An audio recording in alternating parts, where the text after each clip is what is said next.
Always good when you got a Hall of Famer on the line. Does a great job with the Seattle Seahawks, color analyst, great football player in his own right. Former quarterback. He was all over the place, but of course everyone remembers Warren Moon for the run and shoot with the Oilers and the Hall of Famer. Kind enough to join us. How you been, Warren? I've been great. How you guys doing back there? We're doing real well, and good to speak with you again. And, you know, it's interesting because we've had kind of a drama-filled last month or so with the Philadelphia Eagles in our backyard, and the whole Sam Bradford situation. It's kind of simmered down. Obviously, everyone was out on the field today, him, Chase Daniel, Carson Wentz. But I want you to kind of take us in the mind of a quarterback. And when you see a situation like this, you sign a contract 2 weeks later, all of a sudden you want out. You know a team's going to draft a quarterback. They make a big move to go from 13-8 to 2 with the Browns.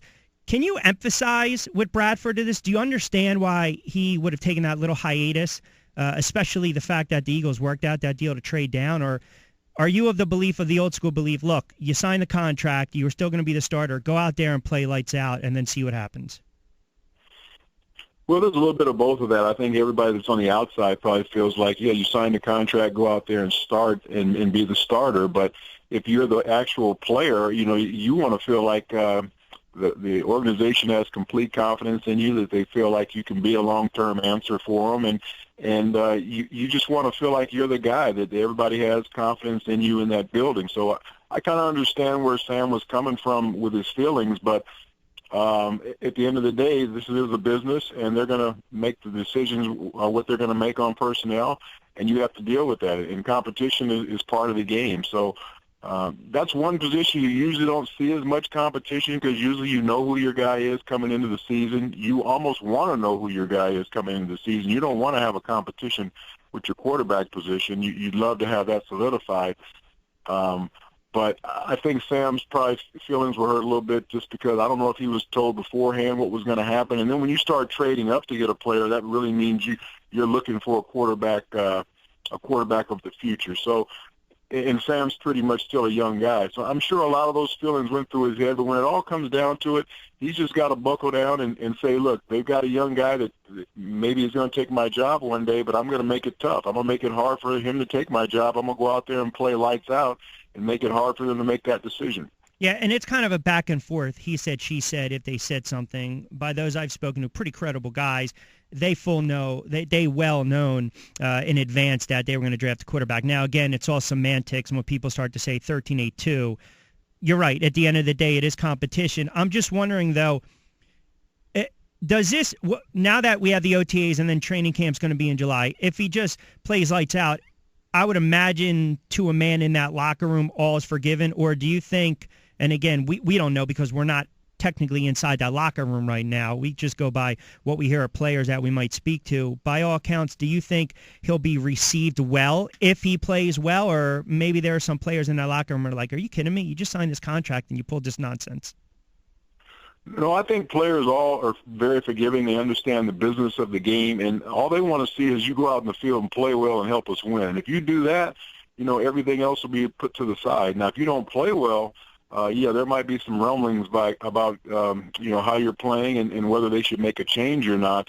But they're also going to look at the young guy and see how he's playing, or they're going to look at Chase Daniel and see how he's playing behind him to see if it's even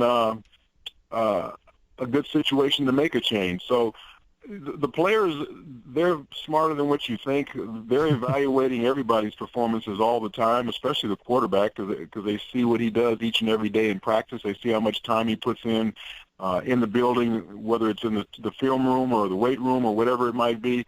So they have a good feel for who should be playing and who shouldn't. And if Sam's not playing well in games, I think the writing will be on the wall whether they're going to make that change early or not, based on if Carson Wentz is ready to play or Chase Daniel is ready to play. Hall of Famer Warren Moon joining us for a couple moments. Rich Quinones here. Does that put more pressure on said quarterback? I mean, I don't know, throughout your career, I'm sure guys were pushing you, but you had the longevity. You already kind of planted your seeds with Houston, and you had the resume, so to speak. You know, a lot of people, the argument is Sam Bradford's not a 500 quarterback. He's off injured. He's brittle. Yes, they had a shaky offensive line. Yes, receivers were dropping balls, but now the expectation is, wow, You got this kid Wentz. You brought in the backup. You're paying the backup and Daniel starter money. So I'm just wondering, if you were Sam Bradford, if you're in that position, would you put more pressure on yourself? Is there more pressure, or would you just kind of take that, run with it, and just thrive off that? There probably will be a little bit more pressure on Sam just because of what you talked about, how much money's been spent at that position, how many guys are behind him that can actually play. And then the fact that, he had this little hiatus that didn't go over very well as far as staying away from camp and saying he wanted to be traded. But, again, if he goes out and plays well and does the job he's supposed to, all this will be forgotten and that nobody will even think about it. But that's going to be up to Sam and how he relates to the guys in the locker room, throughout the rest of these OTAs and the off season and training camp, and then how he starts the season off. Because I'm definitely sure he's going to start the season as a starter. Oh, yes. I don't think they want to put Carson out there right away, and Chase Daniel is more of a backup quarterback. So he's going to get every opportunity to be successful. It's his job to lose, and he's just got to go out there and play well. Yeah, and they certainly don't want to stick a rookie under center with a rookie head coach and Doug Peterson. You're absolutely right. It's interesting, too, because I'm just wondering, and you said if he plays bad, he's going to hear it. Look, I mean, we're South Jersey. We're right outside Philadelphia. The Eagles fan base is rabid. I mean, I don't know what it was like in your playing days in Houston if, you threw a bad interception or something, or how they gave it to you. I was reading, did you host your own radio show when you played? Yeah, I did. Are you kidding me? A radio show and a television segment on television. So I never shied away from from the fans. I didn't shy away from criticism because I have a lot of confidence in my ability, and that's part of the job of being a quarterback. You got to have big shoulders. You got to have a short memory, and you got to be able to put what happened behind you from week to week and go on to the next week. And I have a pretty good way of doing that. You took caller reaction from listeners and whatnot?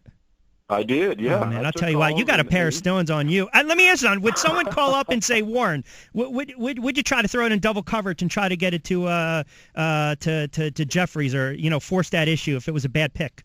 What would you say? To tell you the truth, most people don't have the nerve to talk to you face to face and say those. You're things. right about that. They'll say it to a radio host. They'll say it to a lot of other people. They'll say it to their buddies, but they won't say it to your face. They'll talk behind your back, but they won't say it to your face. So that's why I never had a problem taking questions. Listen, I know questions were pretty positive. I only got you for a couple more minutes. I wanted to two or three more quickies for you, and again, appreciate a couple moments. When you were undrafted, so obviously you played in the CFL. Is it true when you decided to take a flyer on the NFL because you had that great career with the Eskimos, Edmonton Eskimos from 78, right around 82, 83. Was there a bidding war for your services? Yeah, I had 6 teams that were bidding for me when I came back, and I came down to Houston and Seattle, and I chose Houston mainly because my Canadian League coach at that time, Hugh Campbell, was also hired by the Houston Oilers. And I just felt like the transition would be easier for me to go to a situation where, the coach knew who I was. I know who he was, and I knew it was going to be some down days because there wasn't a very good team at that time. When we went there, we were 2-14 the season before, and we were in a rebuilding process. So that's something that I really liked about the situation, is building something from the bottom to the top. And that's another reason why I went there, to go along with the money that they were offering, no question. All right, because you're a well-spoken guy, and I know you don't shy away, I'm going to have to do it. I got to ask you this one. And I've been meaning to ask you this for a while because I asked Buffalo Bills this, some of the players. Go back to that wild card game, 41-38 against Buffalo. I asked a couple players years ago that played in that game, and I said, is this a situation where if there is a, quote, game where everything went perfectly right for the Oilers in the first half, and then everything went practically wrong in the second half, does that kind of encapsulate it? When you look at that game, do you say, how in the world did that happen? Yeah, because throughout the game, even with the comeback, I still thought we were going to win the game. I was just saying to myself, why are we making this so hard on ourselves? We had this big lead, and now all of a sudden we're letting this team get back into the game. But I never had any doubts that we were going to win the football game. But then late in the ball game, a couple of things happened where we could have put the game away, where we had a field goal attempt, and the holder, drops the snap, and we could have put the game away right there. We had an easy interception on defense and went right through our linebackers' hands, right into one of their receivers' hands. Right then, I started to think, oh man, this probably isn't supposed to go our way today. It looks like fate is not in our favor. So it was one of those days you never want to think about, but you never will forget, because we definitely had control of that game and let it get away. And that was a team I thought was really talented enough to get to the Super Bowl that year. Yeah, and I remember that play went through the hands of Eddie Robinson's. Went right through the hands of Eddie Robinson. Yeah, you're right. I would always argue with people because the run and shoot, I mean, you guys lit it up all over the place. And I think also, too, kind of in closing, correct me if I'm wrong, the next day wasn't Jim Eddy and Pat Thomas fired, and then Eddie was replaced by Buddy Ryan, yes? Yeah, Jim Eddy. We had a really good defense that year, but because of what happened in that game and how we kind of went into more of a prevent type of defense as opposed to kept attacking like we were in the first half, I think that's what doomed him as far as being fired. I think the owner was just upset and said he had to go. I don't think it was Jack Party's decision. 30 seconds, let you get out of here. How about the Seattle Seahawks going into the season? I mean, obviously, the pieces are there. People think maybe the defense a little long at the tooth, but still with Russell Wilson back there. Obviously, rough playoff go of it last year, and then, of course, the prior year with the play at the goal line with Marshawn Lynch and whatnot. But, it's certainly a franchise that stability, consistency, and they're winning football. What's the early on prediction for Seattle this year? Well, that core group that you talked about is still intact, and they're still relatively young. They're in the prime of their career. The team really has really bonded well together this offseason. Guys are getting together a lot as far as having dinners together and doing those types of things. So they really bonded well, and that's something that didn't start the season off last year on a positive note because of the way the season ended the prior year. So I think they're a much closer bunch coming into this season. I think they're much more dedicated. They don't like the way the season ended last year. And they really feel like through the draft they really were able to plug some holes. So I think they're ready to have another good year. They'll be competitive. I think they'll be right in there at the end as they have been the last 3 or 4 years. Warren, great stuff. I appreciate it. I'm still shaking my head that you actually had a radio show. You can't do that nowadays. Quarterbacks, you know how many quarterbacks would get traded if they or would get benched if everyone listened to what the fans had to say? Well, I know Tom Brady has a radio show, and I know Aaron Rodgers does. There's still a lot of guys that have shows. Whether they take questions or not, I'm not sure if they take questions, but they definitely have shows. You're a pioneer in that regard, so. I appreciate a couple moments. Hopefully we'll talk again along the way. Thanks, Warren. Oh, okay, great talking to you. Have a great day now. You got it. Warren Moon, Hall of Fame quarterback. Good stuff on Bradford.